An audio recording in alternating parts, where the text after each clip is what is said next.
Salut tout le monde. Aujourd'hui, on va se pencher sur la santé mentale et tous les trucs et astuces qui fleurissent sur les réseaux pour se sentir mieux. Entre les influenceurs qui vendent des programmes bien-être et les pubs pour des applis qui promettent la zénitude en 5 minutes, il est temps de faire le tri.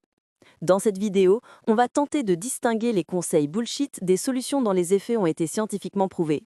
Et comme toujours, tu prends ce qui te parle, tu laisses le reste. Ce n'est pas un avis médical, mais on va tenter de s'appuyer sur ce que montrent des études. Prêt? Allons-y. 1. Les conseils bullshit populaires mais non prouvés. Tu es triste? Arrête. Toi aussi, tu as sans doute reçu ce genre de conseils totalement déconnectés de ce que tu ressentais pendant une période de déprime ou un chagrin d'amour. Beaucoup de conseils assez simplistes pour vous aider à aller mieux circulent sur les réseaux, mais ils ignorent souvent la complexité des troubles psychiques. En voici quelques exemples. 1. Pense positif et tout ira bien. Si ça marchait vraiment, on serait tous au comble du bonheur, non? S'efforcer d'être positif ne marche pas, car ça ne traite pas les pensées automatiques négatives. Quand on n'y arrive pas, ça peut même générer de la culpabilité. En revanche, des thérapies cognitivo-comportementales bien ciblées peuvent aider à réduire l'anxiété. On y reviendra un peu plus loin dans la vidéo. 2. Le Miracle Morning, ça fait des miracles. Un facteur que l'on a tendance à négliger, c'est l'impact du sommeil sur notre humeur. Une enquête de Santé publique France indique que 70% des Français sous-estiment les conséquences du manque de sommeil sur la santé mentale. Donc si tu dois choisir entre te lever à 5 heures du matin pour aller courir ou dormir 1 heure de plus, choisis plutôt la seconde option. Quant à augmenter ton activité physique, il y a plein d'autres options. Aller au travail en vélo, opter pour un tapis de marche, prendre les escaliers, etc. À toi de trouver la bonne formule. On reviendra un peu plus loin sur le sujet du sport. C'est les médicaments sont toxiques, arrête tout. Là, on aborde un sujet sensible, mais c'est important de parler de ce problème. Arrêter de prendre des antidépresseurs ou autres médicaments sans avis médical augmente les risques de rechute. Même si tout stopper du jour au lendemain, ça a marché pour votre collègue ou votre meilleur ami, les résultats ne seront peut-être pas aussi heureux sur vous. Le problème du sevrage doit être discuté avec son médecin. Si vous ressentez un risque de dépendance ou que vous sentez que les médicaments ne font plus effet, parlez-en à un professionnel de santé avant toute tentative de sevrage maison. 2. Les conseils qui fonctionnent vraiment. Maintenant qu'on a fait le tour des conseils bullshit, on va se pencher sur ceux qui marchent. 1. Bouger régulièrement, même modérément.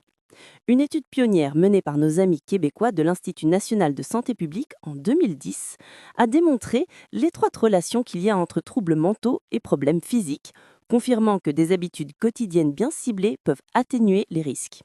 Donc oui, c'est prouvé scientifiquement, se mettre au jogging ou à la muscu, ça fait du bien au moral. Bien sûr, si tu es en pleine déprime, un conseil du type «va à la salle 3 fois par semaine» peut te sembler insurmontable, mais tu peux commencer par 15 minutes de marche quotidienne. Tu verras que tu ressentiras tout de suite les bienfaits du temps passé dehors et que tu augmenteras de toi-même la durée de tes promenades. Et si tu rates une journée, ce n'est pas grave, ce qui compte, c'est la progression dans le temps. On reviendra un peu plus loin sur le sujet du sport. 2. Mieux dormir. Un sommeil de qualité est crucial. Des études de l'INSERM indiquent qu'il réduit les risques de dépression de 25%. Donc, ces conseils, tu les as déjà entendus 1000 fois, mais ceux-là, ils marchent. Évite les écrans 1 heure avant le coucher et fixe-toi un horaire précis pour aller au lit. La température de la pièce ne doit pas être trop élevée. Adopte un rituel du coucher comme un bon thé chaud, de la lecture. Enfin, les couvertures lestées marchent sur certaines personnes pour les aider à s'endormir en leur donnant un sentiment de sécurité. 3. Cultiver des liens sociaux. Là aussi, on va enfoncer une porte ouverte, mais il est prouvé que les relations sociales protègent notre santé mentale. Selon un sondage mené en France en 2025, 65% des jeunes isolés signalent une détresse accrue contre 25% de sondés présentant un réseau relationnel solide. Donc on prend des nouvelles de ses amis et on n'hésite pas à envoyer un message à son ancien collègue pour lui souhaiter un bon anniversaire. Ce sont des petits gestes qui ne coûtent rien et qui font plaisir à tout le monde.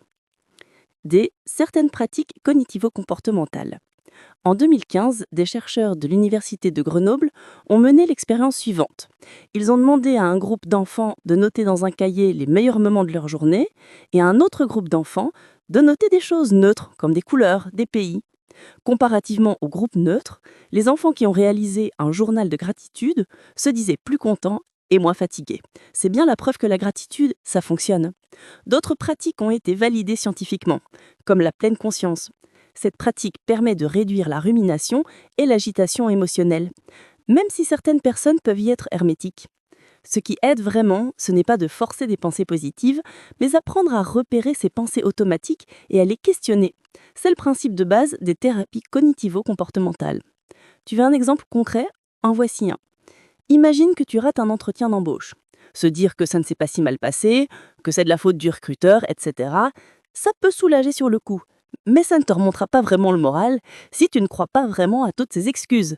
Au fond, tu risques de te sentir encore plus mal et de ruminer ton échec. Ce qui marche vraiment, note tes pensées, je suis un raté, puis liste des preuves contraires, j'ai déjà réussi d'autres choses. En gros, il faut une participation active de ton cerveau pour réellement le convaincre et l'aider à résoudre le conflit entre ces deux idées qui s'opposent. J'ai raté cet entretien et je ne suis pas nul pour autant. Tenter d'enfuir cet échec ou de le maquiller dans ta mémoire n'arrangera rien. Au contraire, il est nécessaire de passer par une phase d'introspection pour résoudre ce conflit intérieur. 3. Guide anti-bullshit et conclusion. S'il n'y avait qu'une idée à retenir de cette vidéo, la voici. Les conseils magiques n'existent pas. En revanche, certaines habitudes augmentent clairement les chances d'aller mieux. En résumé, voici ce qui marche. Un mix d'exercices physiques, de sommeil de qualité, de liens sociaux solides et des thérapies comportementales bien ciblées. Comment repérer les conseils bullshit? Méfiance si on te promet des résultats rapides et garantis. Guérir l'anxiété en 7 jours. La personne refuse toute nuance. Si ça marche pas, c'est que tu ne veux pas assez. Ou encore s'il y a un gros produit à acheter derrière, formation hors de prix, objet magique. Bref, teste ce qui te va et n'hésite pas à te tourner vers un professionnel de santé si tu ressens un vrai mal-être. Abonne-toi pour plus de contenu bien-être et santé mentale. Si tu as aimé cette vidéo, n'hésite pas à liker et à partager. Et écris-moi en com le pire conseil bullshit qu'on t'ait donné. À bientôt!